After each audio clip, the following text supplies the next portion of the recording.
Alright, ladies and gentlemen, this lesson is on exponential functions, and this should be review a little bit from Algebra 2, and is also probably the most real-life applicable thing we're going to do all year, so I think you guys are going to like this one. Let's remind ourselves now of the difference between linear and exponential functions with two very simple examples, and then we'll get to something a little bit more realistic here in a second. So here in my first example, I'm saying I'm going to pay you $2 today to do your math homework, and then I'm going to increase your rate of pay by $2 each day afterwards.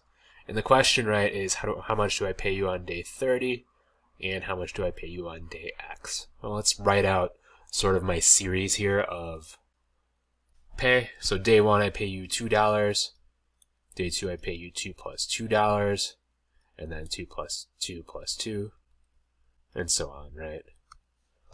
And I don't have to continue for you guys to get the pattern, I don't think. So that's 2, 4, 6. My next one would be 8, and so on.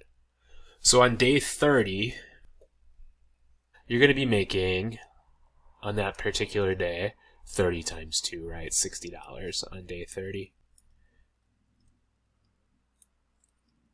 And on day X, well, how did I figure out $60? I did 30 times 2, so day X would be 2X. Right? So that is an example of a linear relationship. And if you really think about what I'm doing here, a linear relationship is really, it's just repeated addition, right? So I'm adding 2 each day over and over and over and over. And the interesting thing about repeated addition is we already use a different operation to represent that. It's represented by multiplication. So how I figure out what I make on day 3, for example, well, I add 2 to itself 3 times, which we know is the same as 3 times 2 is 6. So that's a linear relationship. And notice it's like not super lucrative, right? I mean, $60 for doing your math homework is not bad, but we could do better. And you've, I'm sure, seen examples like this before. So let's say now in my second example, my exponential example, I'm paying you $2 today. And then instead of adding 2 each time, I double it each time. Okay? So day 1, you make $2. Day 2, you make 2 times $2. Day 3, you make 2 times that. And so on, right? So really that's 2, 4. Notice day 2 is the same in this case, but then 2 times 2 is 4 times 2 is 8. So I already have kind of skipped a day. And we know we go 16, 32, and so on. So now our exponential relationship is no longer repeated addition. It's fundamentally different. The relationship is not the same, right? So we're multiplying over and over. And I'm going to leave that represented by piece of my description here to your imagination for a second. So notice, like, it's harder now to figure out, or write down, rather, how much I pay you on day 30. Oops. Because I no longer can do, like, 30 times 2 in my head really easily. What I need to do is multiply it 2 times itself 30 times. The way I represent that, day 30 would be 2 to the 30th power. So that's day 30 this time. And that, of course, is a calculator question. And it turns out it's a much better deal than is adding $2 each day. Day X, then, if day 30 is 2 to the 30, day X would be 2 to the X power, would be day X. Okay.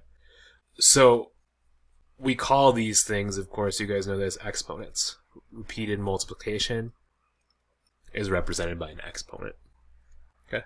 So again, very basic examples, and you guys have seen stuff like this before, right? There's the notion of like doubling a penny every day, ends up being quite a lot of money by day 30 as well.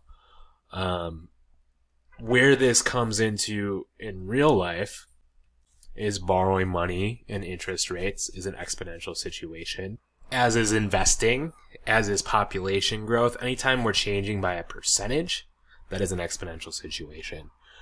the way a rumor spreads or the way a virus spreads, for example. Another examples of exponential situations. Let's look at this one. So say I'm going to borrow $2,000 at a rate of 18%, and then I'm given this function p of t that gives my cost of borrowing, how much I owe after t periods. Okay? So how much do I owe in a year if my interest is compounded monthly? Well, the way I'd represent that, right, is p of 12, because there are 12 months in a year.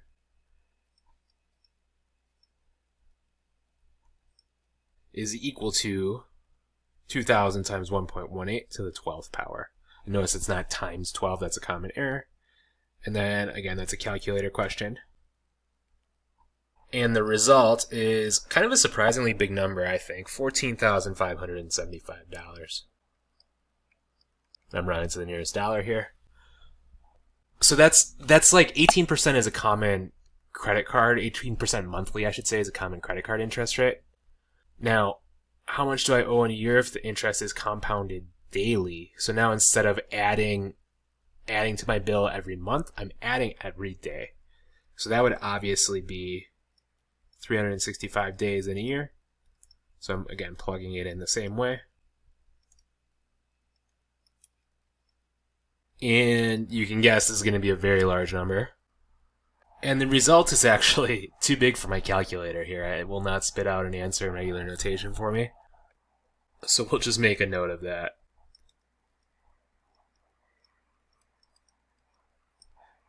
So this daily interest is how these stores like this you see all over Chicago make money, right? Is they charge a daily interest rate, and if you borrow short term here and you don't pay it back, you're in a world of trouble really quick.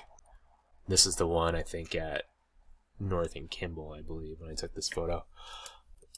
So the main idea here is like these exponential functions are a multiplicative relationship, and they grow incredibly quickly, so much more quickly than linear functions. So we're going to move on here in a second to building these. Before we do so, make sure your notes are complete here. Okay. So my question here is going to help us explore how we make these, right?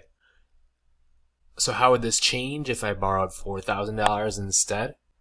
Well, should be obvious if you remember that $2,000 was my original loan before, right? So it's going to be the same thing, but with 4,000 in there instead of 2,000. So notice we have sort of a base value. So the way these look is y equals a times b to the x. And a is our initial value, what we started with.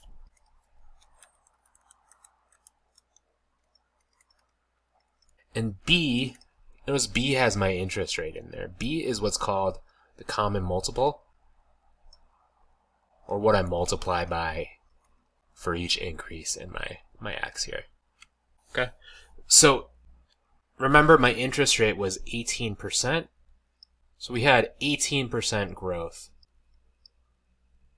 in this example. In my last example here, notice we have an 18% decrease. So this is a Black in Chicago losing population.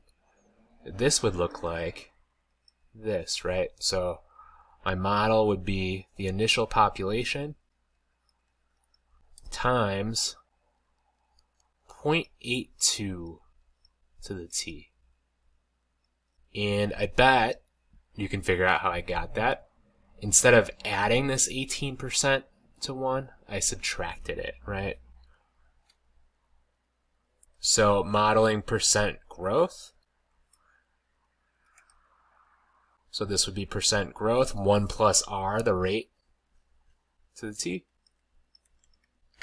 And percent decay, percent decrease, would be 1 minus r to the t. And that's actually true. A lot of neighborhoods in Chicago are losing population. If I want the population from my model in 2025, well, that's 4 years after 2021. So that would be plug in 4 for t, and then that becomes a calculator problem that you could solve. So this shortcut is incredibly powerful because we deal with percent change in real life all the time.